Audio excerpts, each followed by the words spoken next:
हरिपुर गांव में दीपावली की रौनक थी। हर घर सज धज रहा था। कहीं रंगोली बन रही थी, कहीं घरों की छत पर लाइटें टिमटिमा रही थी। टीना नाम की लड़की अपनी माँ के साथ दिवाली के लिए बाजार से सामान लेने जाती है। तभी उसे कोने में बम पटाखे की दुकान दिखती है। माँ देखो ना पटाखे, मुझे भी दिलवा दो ना इस दिवाली पर। एक तो महंगाई इतनी बढ़ गई है, दिवाली का सामान लेने को पैसे नहीं मिल रहे, अब तुझे पटाखे भी चाहिए। दिवाली आई नहीं कि तुझे पटाखे का रट्टा लगाना शुरू हो जाता है। अब एक शब्द पटाखे का अपने मुंह से मत निकालना। ऐसा बोलकर उसकी माँ टीना को चुप करवा देती है और बाजार से दिवाली का सारा सामान खरीद कर घर आ जाती है।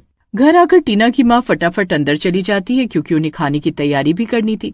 वहीं एक तरफ जमीन पर बैठकर टीना धीमे धीमे रोने लगती है।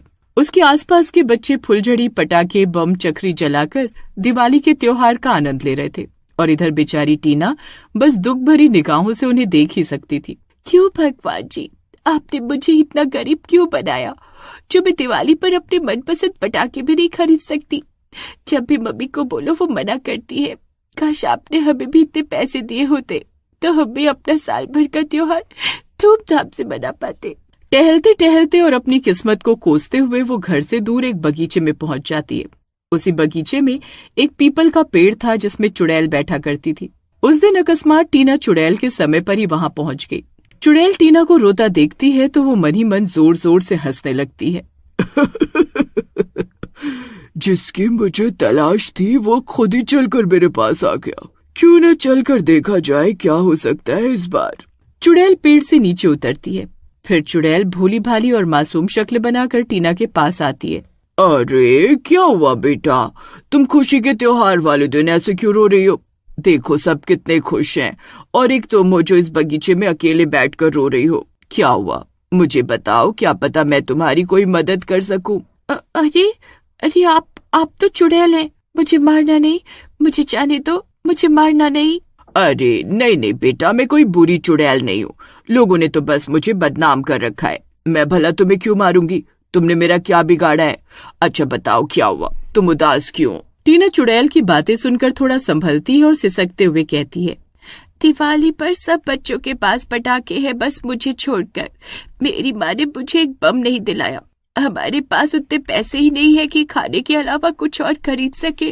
अरे बस इतनी सी बात। अच्छा बता तुझे कौन सा बम चाहिए, मैं देती हूँ। सच में आप मुझे बम दिलाएंगी? हाँ बता तुझे कौन सा चाहिए, जो बोलेगी वही बम तुझे दूंगी। मुझे अनार बम चाहिए, वो भी बहुत बड़ा, जिसे देखकर मेरे सारे दोस्त हैरान रह जाएं। तो तुझे अनार बम चाहिए, मैं देती हूँ, पर ये साधारण अनार नहीं है। इसे जलाएगी तो पूरी दुनिया देखेगी। सच? आप मुझे दे सकती हैं, लेकिन मेरे पास पैसे नहीं है। अरे पगली, पैसे की जरूरत नहीं, ले पकड़। ये अनार पूरे गांव में सबसे बड़ा और सबसे तेज चमकने वाला है। जब इसे जलाएगी पूरा गांव देखेगा। इतना बोलकर चुड़ैल ने अपने झोले से एक बड़ा सा अनार बम निकाला। अनार काले रंग का था। ये तो बहुत अजीब लग रहा है, बाकी अनारों जैसा नहीं है और इसका रंग भी काला है। बाकी अनार तो लाल रंग का होता है और इसमें अजीब सी लाइन भी है। बाकी अनारों से ये बहुत ही अलग दिख रहा है। यही तो इसकी खासियत है इस अनार बम की। बस दीपावली की रात इसे जलाना, पूरा गांव तुझे देखेगा। सब बच्चे तेरा अनार देखकर जल उठेंगे, सोचेंगे इतना अच्छा अनार हमें क्यों नहीं मिला। सब तेरे पास आएंगे। टीना खुश होकर अनार घर ले आती है। टीना भी उस बड़े अनार को लेकर बाहर आई। अरे देखो, टीना के पास तो पटाखे थे ही नहीं, ये कहाँ से ले आई? हाँ, ये तो बड़ा सा अनार है, कहीं ये जलते ही फुस ना हो जाए। क्यों टीना, किसी सस्ते दुकान से तो नहीं लेकर आई है ना बम? चुप रहो सब, ये सबसे बड़ा अनार है, तुम सब देखते रह जाओगे। उसने माचिस से बत्ती जलाई और अनार के पास लगाई।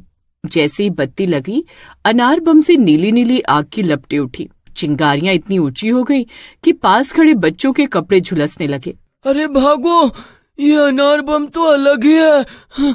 सारे बच्चे डर कर दूर भागने लगे, लेकिन टीना वहीं खड़ी रही क्योंकि उसे गर्व था कि उसका अनार सबसे खास है।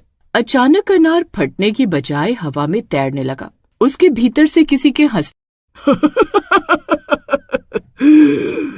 अब मजा आएगा असली दीपावली का। टीना सन्न रह गई। उसे कुछ समझ ही नहीं आ रहा था कि ये क्या हो रहा है। अरे ये कैसी आवाजें हैं?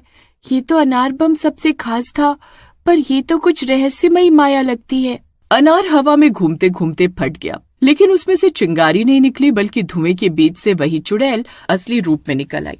उसके बाल खुले थे, आंखें अंगारे की तरह लाल थीं और मुंह से काला धुआं निकल रहा था। पर जैसे ही आसपास खड़े लोगों ने चुड़ैल को निकलते देखा, उनके होशो हवास खो गए। अरे अरे, अनार बम में से चुड़ैल कैसे बाहर निकली? क्या ये कोई जादुई बम है? अरे भागो चुड़ैल भागो! अरे चुड़ैल आ गई, भागो रे! सब लोग अपने अपने घर की ओर भागने लगे। आज कोई नहीं बचेगा। इस गांव ने सालों पहले मुझे पटाखे जलाने से रोका था। अब मैं हर घर को अनार की आग में जला दूंगी। वो अपने हाथ उठाती और हवा में नए नए अनार प्रकट हो जाते। वो अनार अपने आप जल उठते और घरों की छतों पर जाकर फटने लगते। बचाओ, कोई हमें बचाओ! अरे हमारे घर जल रहे हैं, कोई बचाओ हमें! ये कैसा आतंक आ गया हमारे गांव में? हाय रे, कोई तो बचाओ! एक और लोगों के घर जल रहे थे तो वहीं दूसरी ओर खुद लोग आग की लपटों में झुलस रहे थे। वहीं एक बच्ची आग के घेरे में फंसी हुई चिल्ला रही थी, मम्मी, मम्मी, पापा, मुझे बचाओ! लेकिन चुड़ैल लगातार हंस रही थी। इस बार दीपावली मेरी है, मौत की दीपावली! ये आतंक देख टीना रोते हुए अपनी माँ के पास भागी। माँ, मैंने बहुत बड़ी गलती कर दी। मेरी गलती की वजह से पूरा गांव भुगत रहा है। अब मैं क्या करूँ? अरे क्या हो गया? तू रो क्यों रही है और ऐसी ऐसी बातें क्यों कर रही है? चुप होकर ठीक से बता। माँ, वो मैं बगीचे में एक चुड़ैल से मिली थी। चुड़ैल ने मुझे ये अनार दिया था, मैंने ही उसे जलाया। तुम बाहर देखो, मैंने सब तहस नहस कर दिया। अरे ना समझ, तुझे कितनी बार कहा था पटाखों के लिए जिद मत करना। अब देख, तेरे पटाखों की जिद के कारण पूरा गांव खतरे में है। माँ, अब क्या करे? वो चुड़ैल सबको मार देगी। वहीं दूसरी तरफ हाहाकार सुनकर गांव का बूढ़ा पुजारी दौड़ते हुए आया। उसके हाथ में गंगा जल से भरा लोटा था। डरो मत, यह चुड़ैल वर्षों पहले इसी पीपल के पेड़ से बंधी थी। दिवाली की रात इसके बंधन ढीले पड़ जाते हैं। आज इसने अनार बम का रूप लेकर खुद को आजाद किया है। अरे तो अब इसे कैसे रोका जाए? इसे इसके ही आग से हराना होगा। पुजारी ने हनुमान चालीसा पढ़ना शुरू किया। चुड़ैल गुस्से में चीखने लगी, चुप हो जा बुड्ढे, मैं इस गांव को राख कर दूंगी। अपनी बची कुची जिंदगी सुख में बिताना चाहता है तो चला जा यहाँ से, वरना मैं तुझे भी जलाकर राख कर दूंगी। भाग जा, अपनी जिंदगी प्यारी है तो। मैं इस गांव को तबाह नहीं होने दूंगा, फिर चाहे मेरी जान ही क्यों ना चली जाए। भगवान ने मुझे सेवा करने के लिए ही भेजा है इस धरती पर। मैं अपना फर्ज अच्छे से निभाऊंगा। मरना तो सभी को है, तो डर के क्यों मरे? पुजारी की बातें सुनकर चुड़ैल को गुस्सा आने लगा। उसने गुस्से में एक और विशाल अनार बनाया और पुजारी की ओर फेंक दिया। लेकिन पुजारी ने गंगा जल छिड़का और अनार बीच हवा में ही बुझ गया। फिर पुजारी ने चिल्लाकर कहा, हे हनुमान जी की शक्ति, इस दुष्ट को इसकी आग में ही भस्म कर दो। नहीं, नहीं, ये कैसे हो सकता है? मेरी आग, मेरी मौत, नहीं! उसका शरीर धुएं में बदलने लगा और कुछ ही पलों में वो जलकर राख हो गई। अरे बच गए, भगवान का लाख लाख शुक्रिया। पुजारी ने टीना के सिर पर हाथ रखा और कहा, बेटी याद रखो, लालच और जिद इंसान को हमेशा गलत राह पे ले जाती है। तूने चुड़ैल का अनार बम जलाकर सबको खतरे में डाल दिया।